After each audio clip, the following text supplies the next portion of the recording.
What's the deal with running? Does it actually make you healthier? And specifically, will it help you prevent getting cancer?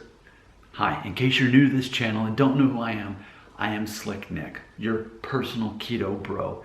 And no, I'm not a doctor, I'm not a dietitian, a nutritionist, or a personal trainer.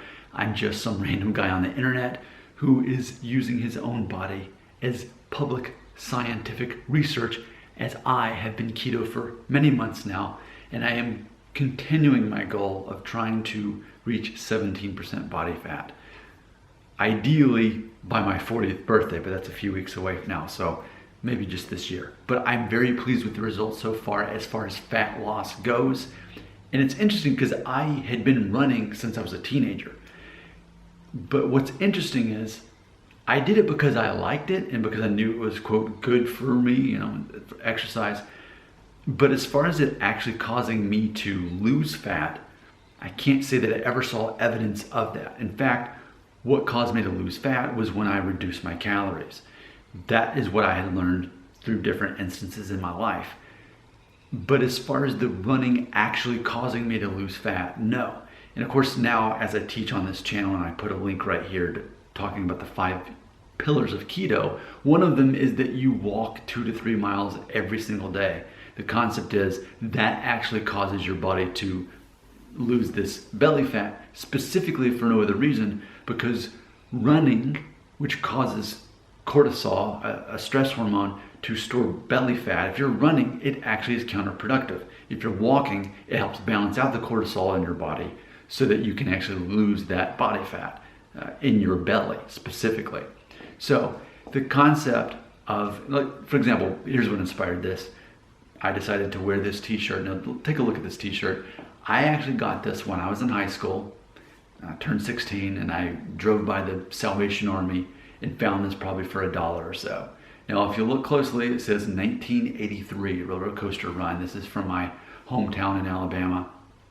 So clearly if you do the math, since 1978 they had started this roller coaster run, which was to basically raise money for cancer research so that people could be cured of cancer, because they'd find the cure by raising money. So people run in the race, pay money to run in the race, then that money goes to, quote, find a cure for cancer. Now, if you're crazy like me, you're crazy keto, you think, well, I could put the power over my life and health to the medical community to give me medications as I become unhealthy, or I could find ways to be healthy to begin with. Now, granted, I will say this, people who run in general are going to be healthier people, because if you have the discipline to run often, then you probably are already doing a pretty good job of your general health and what you eat.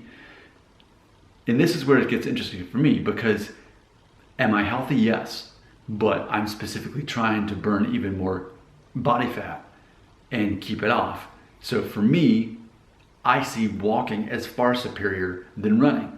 But again, I'm keto. And a lot of people who are keto would, if anything, they would endorse probably the running over the walking. Why? Because the running is going to obviously burn double the calories. But see, when you're keto, you don't care as much about those calories, because what if burning those calories causes more cortisol to be increased in your body, which only causes you to store more belly fat. So that is very interesting. But yet this shirt, and the same thing with the whole pink ribbon awareness for breast cancer and all that, people want to believe that by donating money to the medical community, that's going to mean that we're going to find a cure for cancer. And what I have strongly believed is, it's not that I have a problem with trying to find a medical cure for cancer, but as long as we're putting that power as far as a medical cure, then we're not focusing on a simple cure as far as returning back to how we used to behave as human beings before cancer became as popular.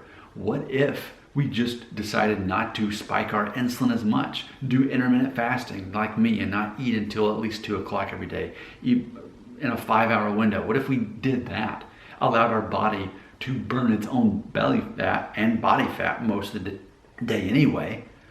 What if we decided to minimize our carbohydrates to less than 50 a day, because carbohydrates are not a necessary macro.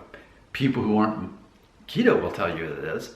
But the man's body is about 1% carbohydrates, but a lot of our body is actually protein and fat. So when you look at from a macros perspective, it makes sense that less than 50 grams would make the most sense. You take it from here. Continue the conversation in the comments below.